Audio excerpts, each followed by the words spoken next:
आपण सर्व सभागृहातली सन्मान्य लोक ही खूप मोठी मोठी लोक आहात। अगदी या टोकावर बसलेल्या नीलमताईंपासून अगदी सरनाईक साहेबांपर्यंत जे कोणी या सभागृहात बसलेले आहेत त्या तुमच्या तुलनेमध्ये मी फार सामान्य कार्यकर्ता आहे। माझे शेणाचे हात पेनाला लावणारा माणूस म्हणजे अजितदादा।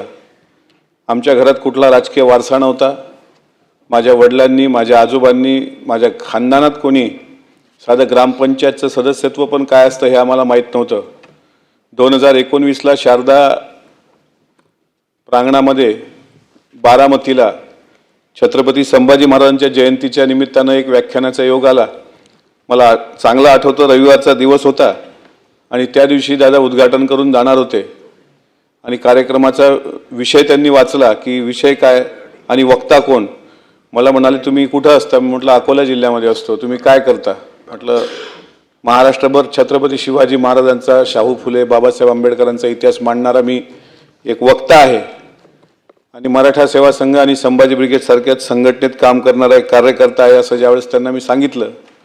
चळवळीबद्दल आता नितांत आदर असणाऱ्या दादांनी ते पत्रिका वाचली आणि म्हणाले तुमचा विषय आजचा व्याख्यानाचा। मी म्हटलं स्वराज्य रक्षक छत्रपती संभाजी महाराज।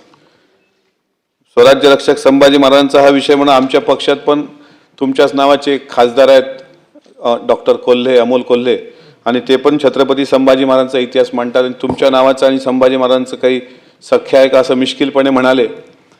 आणि माझ्या भाषणाला सुरुवात होण्यापूर्वी मी विनंती केली होती आयोजकांना की दादांनी कार्यक्रमाचं उद्घाटन करून निघून जावं पुढं, पण दादांना कोणीतरी सांगितलं आयोजकांपैकी की दादा भाषण संभाजी महाराजांचं चरित्र या वक्त्याच्या तोंडून ऐका, हा जरा वेगळ्या पद्धतीने मांडतो।